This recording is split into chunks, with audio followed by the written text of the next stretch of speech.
Oxon 3 Comunicación Natural. Toyota. Renfe. Nuevo Espacio Elite.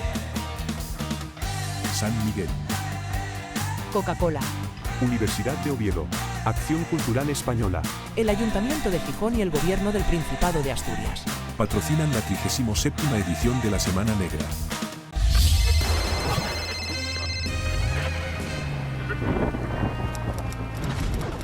Sí. Hola, buenas y luminosas tardes.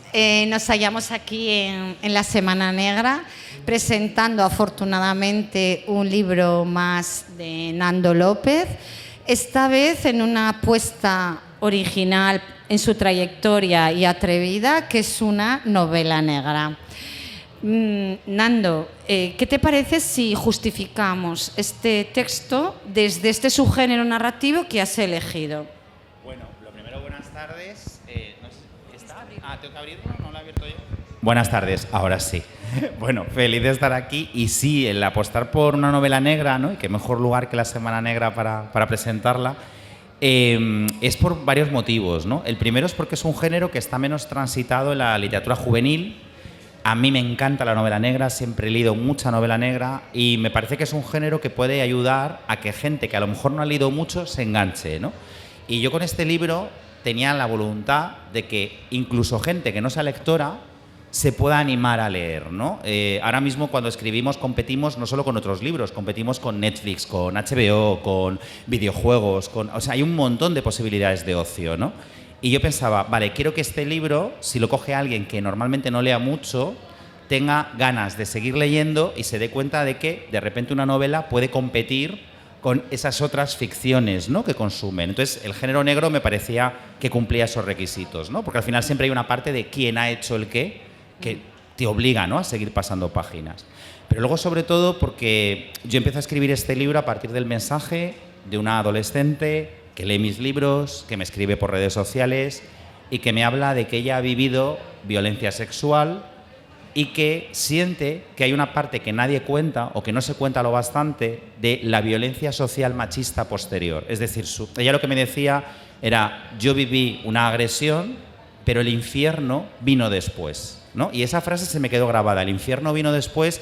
Ella aludía a todas las veces que la habían puesto en duda, la habían cuestionado, habían hecho que repitiera su testimonio. Llegué a hablar con ella, la entrevisté, ella me contó que decía que había contado como unas 67 veces, las tenía numeradas, su historia, ¿no?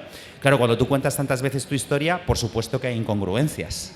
Es inevitable, y esas incongruencias son las grietas de las que se vale el sistema para poner en duda el testimonio de una víctima de violación o agresión sexual, ¿no? Entonces, bueno, era un tema tan duro que pensé, con esto solo tengo dos caminos: o el camino de lo documental, que me llevaba a un tipo de novela que creo que no iba a llegar al público mayoritario al que yo quería llegar, porque me parece un tema muy importante como para llegar a mucha gente, o apostar por el género del thriller, que me parecía que era un género aparentemente más fácil y que en el fondo consiste en investigar en las causas que hay detrás de un crimen, ¿no? Como al final en las causas de una agresión sexual creo que no solamente está el agresor, sino todas las estructuras de poder que hay alrededor. Por eso aposté por el género negro. Y bueno, la verdad es que estoy muy contento de la apuesta, porque es un libro que está dando mucho que hablar, que está llegando a muchísima gente y sobre todo que está teniendo lectores y lectoras tanto adolescentes como adultos, que también es algo que yo persigo mucho en lo juvenil, que tú lo sabes, Natalia, el defender que la literatura juvenil plantea historias que puedan interesar al mundo adolescente, pero que yo creo que deberían interesar a cualquier persona que tenga curiosidad, ¿no?, por otra edad que a lo mejor no es la nuestra ahora, pero que lo fue, porque todos y todas tuvimos 16 y 17 años, ¿no? Sí, el odre de la novela negra, como acabas de decir, del thriller, sirve para poner el debate sobre la mesa de la revictimización, sí, que es un poco de lo que el discurso social, un poco que es sí, que, digamos, que incardina, ¿no?, esa pequeña investigación a sí, partir de un vídeo tras un abuso. Sí, todo comienza con un vídeo. Una chica aparece desnuda en un descampado y le han atado su propio móvil a la mano, y en ese móvil está un vídeo, se está reproduciendo continuamente un vídeo que alguien ha grabado de su cuerpo, ¿no? Es una violación en la que no hay contacto físico, es una violación a través de un medio digital. Y a partir de ahí hay que, ¿no? se crea una investigación de qué está pasando, qué ha ocurrido, quién está detrás de eso, sobre todo cuando salta a la luz que hay más chicas que han vivido esta misma agresión, ¿no? Esta misma violación. El primer debate que se plantea en la novela es si eso es una violación. Lamentablemente estamos en una sociedad donde todavía hay quien cuestiona que eso es una violación, ¿no? Recordemos que hace un año apenas había quien cuestionaba que un beso no consentido fuera una agresión sexual, ¿no? Y hemos tenido que pelear para demostrar que sí, que por supuesto que es una agresión. Entonces, por un lado me interesaba hablar de que una violación o una agresión sexual es algo mucho más amplio que aquello que nos han contado desde el cliché, y por otro lado, el propio título de la novela ya habla de esa revictimización. Hay un momento donde la chica agredida, Chloe, se queja de que los medios de comunicación lo primero que han hecho ha sido poner un seudónimo a las víctimas, ¿no? Las durmientes, porque aparecen todas dormidas con el móvil, ¿no? Y ya hay un momento donde dice, ¿por qué no estáis hablando de ellos? ¿Por qué no habláis de los violadores? ¿Por qué no les ponéis un seudónimo a ellos y siempre nos ponéis el foco a nosotras, ¿no? Y en este sentido, para mí era muy importante que fuera una novela de víctimas que no quieren ser víctimas. Yo quería ver a una adolescente como Chloe que no sabe cómo tiene que pelear contra ese machismo, pero que quiere hacerlo, ¿no? Presentar a una chica que está aprendiendo a defenderse frente a esa estructura que la oprime, ¿no? Y que además ella ha sufrido de una manera tan violenta, ¿no? Y ese tema de la revictimización, por desgracia, bueno, es una de las lacras más terribles de la violencia sexual, ¿no? Entrevisté a muchas chicas, no solo a esta primera que os decía que me contactó, luego entrevisté a más chicas a través de una psicóloga experta en estos temas que quiso ponerme en contacto con víctimas muy jóvenes que querían hablar de su experiencia, y todas hablaban de cómo el paso de denunciar había sido muy difícil porque sabían esa revictimización que les esperaba y cómo en todos los casos había ocurrido presión familiar o social cercana para retirar la denuncia, cuestionamientos de si era verdad o no era verdad, etcétera, etcétera, etcétera, ¿no? Y eso está en el libro porque me interesaba mucho hablar del después, ¿no? Muchas veces ponemos el peso en la víctima, tienes que denunciar, tienes que alzar la voz. Sí, tengo que denunciar, pero entonces necesito un sistema que me arrope, claro. Necesito un sistema que me ayude, no un sistema que me culpe otra vez, ¿no? Y que al final me vaya a convertir en víctima 2 veces, ¿no? Y de alguna manera eso está pasando, y pasa en los 2 personajes. Pasa en el caso de Chloe, que es la chica agredida, y en el caso de Gael. Gael es un chico que vivió sexilio, es decir, tuvo que irse por homofobia del pueblo en el que vivía, y ese sexilio lo lleva a otra ciudad, pero de esa ciudad, donde está haciendo unas prácticas de periodismo, lo mandan de nuevo al pueblo del que ha huido, porque es allí donde están teniendo lugar las agresiones. Entonces tiene que enfrentarse a ese pasado, y él también habla de cómo esas violencias que ha vivido también ha tenido que integrarlas. Y en el fondo lo que les pasa a Chloe y a Gael es que son 2 víctimas que no quieren serlo, que se reconocen, ella en él en ella, y que cada uno lucha con unas violencias distintas que a fecha de hoy sabemos que siguen ocurriendo y se siguen cuestionando, ¿no? Por poner un ejemplo, habréis visto o habréis leído, y si no lo podéis buscar, hace poco ha habido un juez que ha dictaminado que la agresión que se cometió hace exactamente un año contra un chico muy joven en una hamburguesería, donde un tipo le dijo te voy a hacer hetero a hostias, considera que eso no es homofobia, ¿no? Es decir, que eso simplemente era un comentario desafortunado. Bueno, desafortunado era, sin duda, homofobia también. Ese tipo de violencia es cotidiana, es constante, y de eso habla esta novela, de todas esas violencias que seguimos sufriendo y que cuando las expones o denuncias siempre tienes la duda de ¿me van a escuchar? ¿Me van a ayudar? ¿O me van a convertir en víctima 2 veces, ¿no? Y ese es uno de los grandes temas de Las Durmientes. Claro, desde el propio título, Las Durmientes, que parece que hay cierta pasividad, realmente defiendes un discurso, como sueles hacer en todos tus textos, que construye un relato, construye un contrarrelato. No podemos olvidar que es España, que el peso de la culpa en una sociedad judio-cristiana y el deshonor, es decir, dentro de la propia novela, una de las chicas, su familia cierra su espacio, cierra su voz, la tapa, huyen, como suele ocurrir muchas veces, que es la víctima, ya sea de acoso, de una violación, bueno, en este caso es violencia claramente sexual, tiene que ser la que salga de la partida, porque la carga de la prueba cae todo el tiempo sobre ella. Pero tú generas un contrarrelato, eres muy audaz y valiente porque además les das la voz a esos adolescentes que es en el periodo en que tienes las dudas, ¿no? Sí, yo por un lado, es que el tema este de la culpa, y no solo la culpa, la vergüenza... La vergüenza social, perdón. Me parecía importante contarlo porque es terrible, ¿no? La mayor parte de víctimas de una agresión sexual, de una agresión homófoba, transfoba, de bullying incluso, sienten vergüenza de contarlo, porque hay un momento, hay una parte de autoculparte, de he hecho algo para que esto ocurra. Hay una parte que está en mí, ¿no? El vencer esa vergüenza no es nada fácil, es un proceso muy complicado, ¿no? En este caso yo suelo trabajar siempre con asesoría de gente experta en ciertos temas, porque me parece que no se puede tratar algo así a la ligera. Aquí he hablado con muchas psicólogas sobre esta cuestión y hablábamos mucho de esa vergüenza, ¿no? De lo importante que es vencerla, darte cuenta de que el problema nunca eres tú, el problema está en quien te agrede para seguir avanzando, ¿no? Pero luego había otra parte positiva y eso tiene que ver con, y aquí hay alguna profesora y algún profesor amigo y amiga que he conocido en estos encuentros, ¿no? Que hago en institutos y hago muchos a lo largo del año, y hay algo, y tú lo sabes también por tu labor, que es una generación donde hay un grupo muy importante de chicas y de chicos y chicas también LGTB que están alzando la voz por los derechos sociales, por el feminismo, que tienen muy claro lo que no puede ser, que tienen un discurso muchísimo más profundo y avanzado que el que había en nuestra generación. Sí, sí. Y yo también quería hablar de eso, quería hablar de sí, Chloe tiene 16 años, le falta la experiencia que podamos tener los que tengamos otra edad, tampoco vamos a entrar en el número, pero bueno, no exactamente 16, pero Chloe tiene una serie de ideas y tiene una serie de principios que va a defender hasta el final.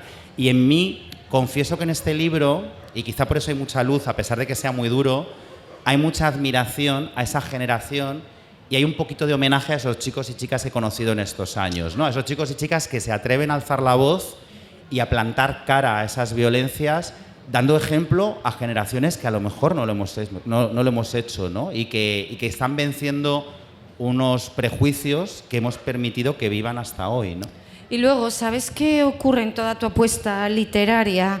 Que en una sociedad donde se infantiliza tanto al adolescente, tú los tratas con mucho respeto, tienes un gran oído para el diálogo, eso ya lo hemos hablado en otras ocasiones, y luego manejas muy bien sus códigos, porque el texto es multimodal. A mí eso me parece muy interesante. Está el WhatsApp, están los audios, claro. Está Instagram. Es que hoy en día me parece que si estás hablando de una situación, pero no solo en el mundo adolescente, esta es una novela que es una novela negra que está escrita desde el verismo, ¿no? Estamos contando una situación que transcurre en 2024. No sé si alguna de las personas que estáis aquí imagináis algo en 2024 donde no intervengan de alguna manera las redes sociales, ya sea WhatsApp, ya sean Instagram, ya sea una llamada o una videollamada. Es decir, ahora mismo yo no puedo contar mi día a día sin tener en cuenta eso. Más aún en el mundo adolescente, donde sabemos que a lo mejor en el mundo familiar, ¿no? Te preguntan tus padres qué tal el día y tu respuesta es bien, y luego, sin embargo, tienes unos audios de 7 minutos 43 segundos con tu amiga o tu amigo, ¿no? El reproducir eso, creo que por un lado tiene un valor literario porque genera otro tipo de dinamismo, y volvemos a lo que decíamos al principio. Yo creo que este libro no se le caiga de las manos a quien lee poco.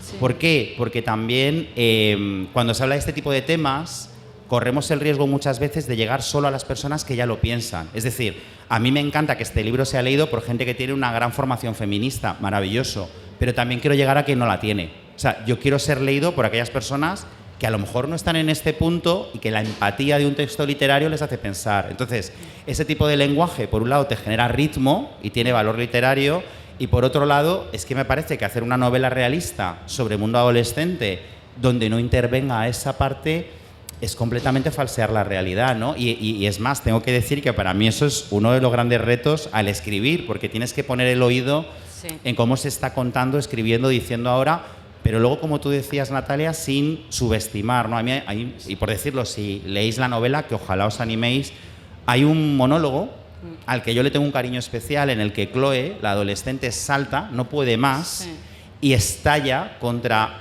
los medios, contra la policía, contra la justicia, estalla contra todo lo que ella considera sistema, donde se siente perdida y se siente indefensa y desvalida.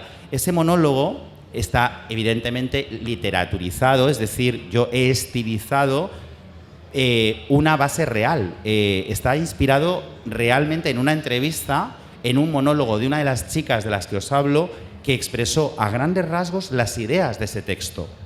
Y las expresó no desde, no podemos decir que sea literal, pero sí con ese mismo nivel de profundidad. Y me parecía importante, ¿no?, el respetar esa seriedad y el no caer, que a veces ocurre en la novela juvenil, que todos los personajes hablan igual, tienen un código paupérrimo. No es verdad. No, hay adolescentes que leen muchísimo, que tienen un nivel de expresión elevadísimo, que escriben muy bien, y yo en mis libros trato de tratarles con respeto como a cualquier edad, ¿no? No sé por qué cuando hablamos de literatura adulta tenemos claro que los personajes adultos tienen que ser diversos, y cuando hablamos de literatura juvenil parece que todos los adolescentes tienen que responder al mismo cliché, ¿no? Y esto es algo que a mí me indigna, porque creo que es no conocer esa edad y sobre todo no respetar que posiblemente la adolescencia es uno de los momentos que define el resto de nuestra vida, ¿no? Yo empecé a escribir con 15 años, creo que escribo un poco mejor ahora, espero, pero en realidad la semilla de lo que soy ya está allí, y mis primeros textos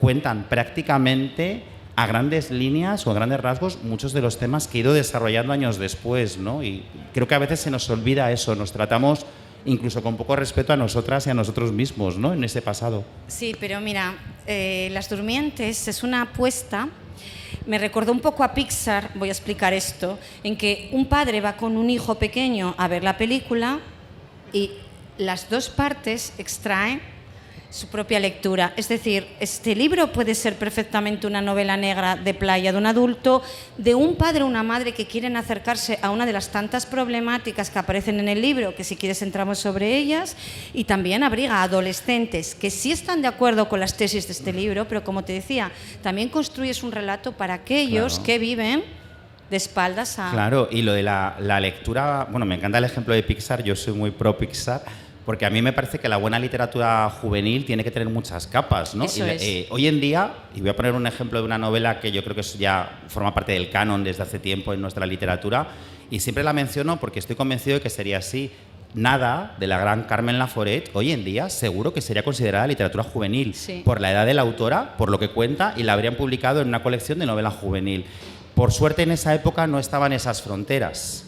Es más, una de las cosas que yo agradezco a la Semana Negra y especialmente a Miguel Barrero es que este año se ha dado lugar a la literatura juvenil. Normalmente no estamos más que en foros de lo juvenil, ¿no? Y ayer estaba con una novela adulta, hoy estoy con una novela juvenil. Qué maravilla poder estar con ambas y qué maravilla romper esa frontera constante que existe, ¿no? En otras literaturas como la anglosajona tienen muy claro que están al mismo nivel, ¿no? Aquí todavía nos cuesta, ¿no?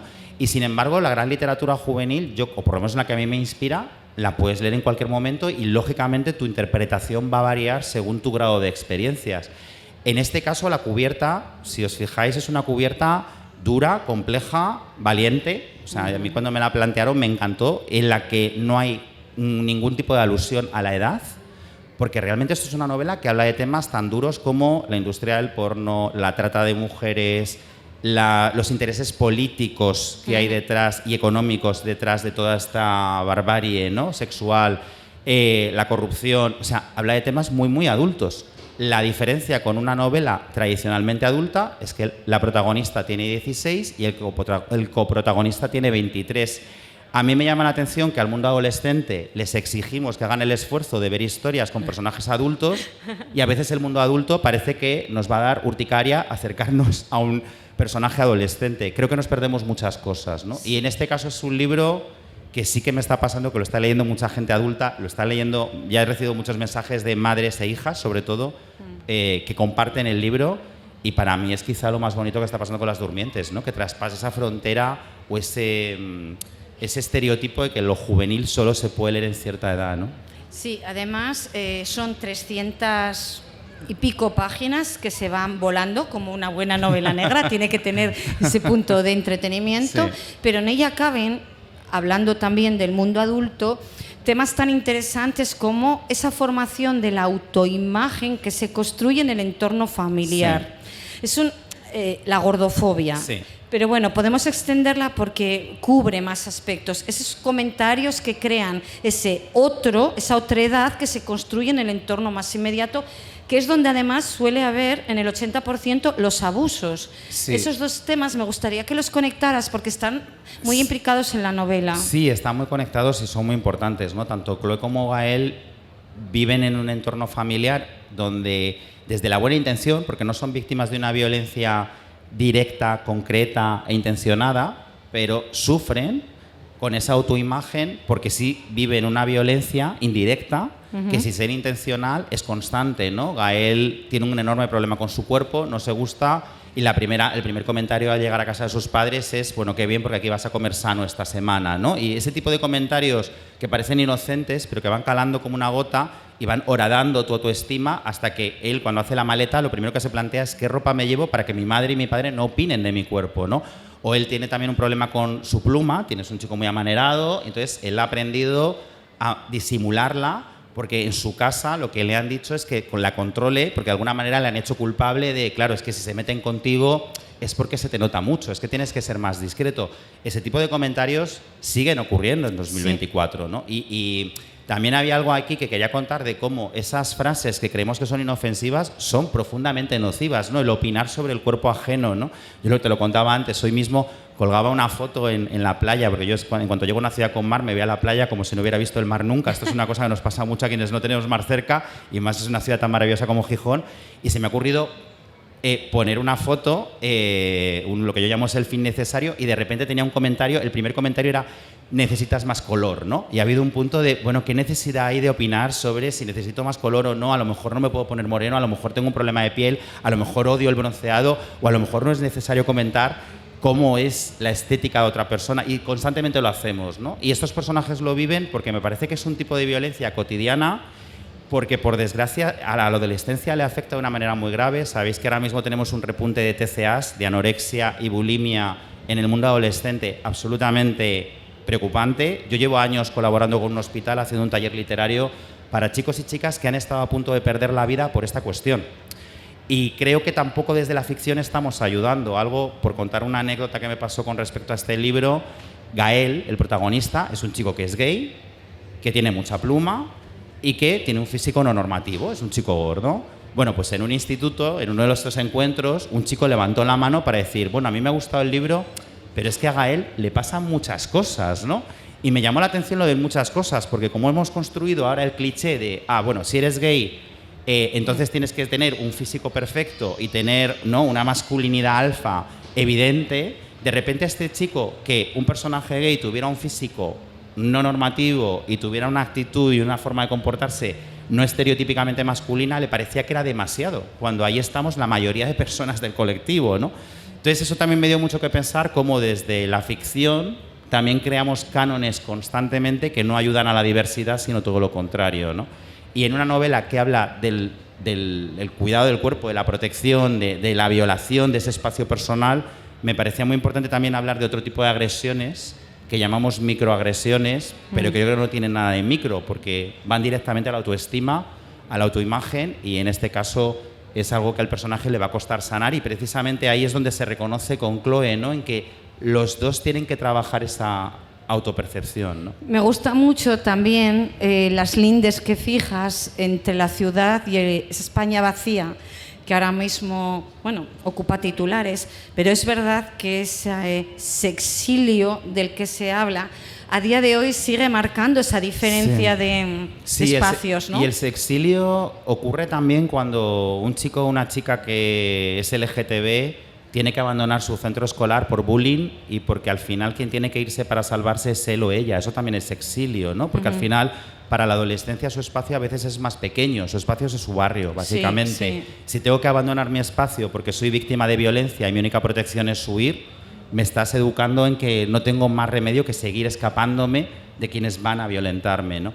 El hablar de la violencia homofóbica en entornos pequeños y hablar de ese sexilio es porque es un problema enorme actualmente, del que también se habla muy poco, porque tendemos a esa mirada, ¿no?, siempre desde las grandes ciudades, esa visión edulcorada de la igualdad que no es real ni siquiera en esas ciudades, y nos olvidamos de que hay muchas realidades, de que hay muchos entornos, de que hay muchos espacios donde la libre expresión de tu identidad sigue teniendo un alto coste, ¿no? Y bueno, el hablar de esto también conecta con esos encuentros que hago. Son muchísimas las charlas donde hablo con chicos y chicas, sobre todo los que están en bachillerato, que al final me escriben después de la charla, que es cuando son más libres, y es, no te imaginas las ganas que tengo de irme y ser yo. Y me da mucha tristeza que su única ocasión de ser yo sea irse, ¿no? Porque cuando tienes que irte de manera forzada del lugar que habitas, no estás tomando una decisión, estás asumiendo unas consecuencias, ¿no? Y el hablar de eso me parecía importante, ¿no? El hablar de que nadie debería sentirse expulsado de su lugar por su identidad. 5 minutos. Vale, bien. No queremos desvelar la trama porque no, por es una favor. novela Spoilers, no. negra, pero está plagada de personajes muy reales, muy bien construidos, muy diferentes. Cabe pues la corrupción política, obviamente, la dark web, que ahora mismo es un poder porque hay mucha gente que está ganando muchísimo dinero. El chantaje que ahora mismo cualquiera nos puede hacer si controla la Big Data. Hay tantos temas que me gustaría que en estos 5 minutos hicieses una especie, tú que has construido este texto, de vaciado de esa temática tan rica y tan variada, para que el lector, sin que yo estropee la trama, que se me pasó volando el libro porque me enganchó desde el primer momento, bueno, sirva un poquitín de anzuelo para todas esas personas que ahora mismo se están planteando, pues oye, esta es una buena novela que me puedo llevar este verano a la playa. Bueno, yo creo que es que has enumerado tú muy bien ya los temas que hay, y hay muchos, es verdad. O sea, algo que sí me apetecía era profundizar en el problema y no quedarme, no quería que fuera una novela de quién ha grabado el vídeo, ¿no? Y que al final es una persona y es un culpable. Es una novela que habla de que la agresión sexual, ¿no? Y la cultura de la violación, porque vivimos en una sociedad donde la cultura de la violación es una realidad palpable y tristemente constatable, tiene muchos culpables. Y quizá por eso he ido a la novela negra, porque al ir encontrando cada una de las circunstancias vamos viendo otra capa, vamos viendo esos medios de comunicación que revictimizan, que siempre focalizan en la víctima, que siempre tienen una narración truculenta, ¿no?, sobre el relato. Vemos la política con una serie de intereses, ¿no?, cómo manipulan alrededor y cómo utilizan también a las víctimas en su favor. Vemos todo ese mundo, ¿no?, que hay oscuro detrás de toda también esa mirada del porno que también educa en esa cultura de la violación constante, ¿no? En mi caso, voy a poner un ejemplo muy concreto de algo que me motivó a escribir esta novela. Yo tenía dudas de si lanzarme a un tema tan duro, ha sido muy complicada escribirla. Una de las cosas que me llevó fue que en una de esas visitas escolares, en un instituto, me contó una de las profesoras que habían tenido que convocar a las familias porque habían descubierto que los niños de primero de la ESO, 12 años, jugaban en el patio a la manada. Sorteaban entre las niñas quién era la víctima y se tiraban encima de ella.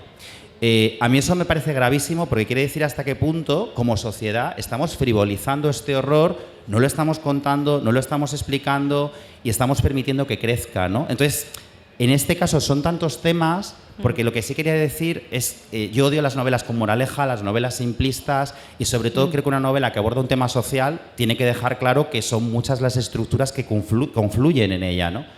Entonces, por eso también hay tantos temas, porque creo que hay muchas culpas detrás, hay muchos problemas detrás y es mucho más complejo de solucionar de lo que nos gustaría, ¿no? Y algo que sí que está, y ya con esto cerramos para que no pasarnos del límite de tiempo, y que conecta con eso que tú decías, como son tantos temas, es un tema tan difícil, hay algo que yo también creo que puede enganchar desde la forma literaria, y es que es un libro que se pregunta sobre sí mismo. Sí. El narrador tiene el punto de vista de Gael, que tiene que hacer un reportaje sobre las durmientes. Todas las dudas de Gael, y vais a ver que tiene muchas, incluso sobre el título de su reportaje, Las durmientes, son las dudas que tuve yo como autor de cómo cuentas algo así sin caer en el morbo, sin caer en el sensacionalismo, pero sin infantilizarlo. Y ese equilibrio y ese juego metaliterario para mí también es otra de las cosas que hace que esta novela tenga muchas capas, porque al final es un libro que está contando su propia escritura conforme va avanzando la acción, ¿no? Yo en eso soy muy cervantino, me encanta, no lo puedo evitar, y todo el libro que se cuenta a sí mismo me entusiasma. Y aquí hay mucho de eso, hay mucho de mis propias dudas en el proceso, y muchos interrogantes que ojalá os interese también compartir. Bueno, y si me dejas cerrar, Leila Guerriero, mi admirada Leila Guerrero, supongo que para ti también, Sí. dice que sin la ternura, como especie, nos quedamos en la intemperie. Sí. Cierras el libro con amor. Hay amor y sobre todo hay amor / amistad. Yo creo que es quizá el mayor de los amores. Sí. Hay amor también en el sentido más convencional, pero incluso ese amor más convencional nace de la amistad. Creo que es uno de los ejes de toda mi literatura. Sí. Está en todos mis libros desde el principio y con la edad cada vez más, quizá porque cada vez soy más consciente de cómo esa familia elegida, ¿no?, que es la amistad, nos ancla, nos ayuda, nos abraza. Y los personajes, y lo hablábamos, ¿no?, tienen cicatrices y tienen heridas, y esa cicatriz se mantiene, ¿no? Cuando has sido víctima de la violencia vive contigo. Yo a fecha de hoy sigo teniendo un problema con mis manos y con cómo las muevo, porque fue por lo que a mí me hacían bullying y empezó a caerme, ¿no?, el maricón como insulto con apenas 7 u 8 años, ¿no? Y era por cómo movía las manos. El personaje tiene mucho de eso también. Pues esa cicatriz está, pero esa ternura de la amistad, esa ternura de la gente que te quiere, es la que te ayuda a curarlo y a quererte, incluso aunque a veces los fantasmas rebroten, ¿no? Así que sí, es un libro que creo que tiene, a pesar de la oscuridad de toda novela negra, creo que tiene mucha ternura, mucha amistad y sobre todo mucha fe en una generación que está cambiando cosas. La literatura nos sostiene, la amistad nos sostiene, así que muchas gracias, amigo. Un placer, amiga, encantadísimo. Muchas gracias, muchas gracias.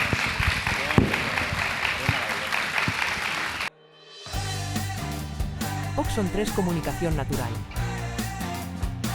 Toyota. Renfe. Nuevo Espacio Elite.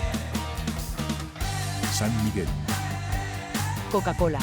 Universidad de Oviedo. Acción Cultural Española. El Ayuntamiento de Gijón y el Gobierno del Principado de Asturias. Patrocinan la 37ª edición de la Semana Negra.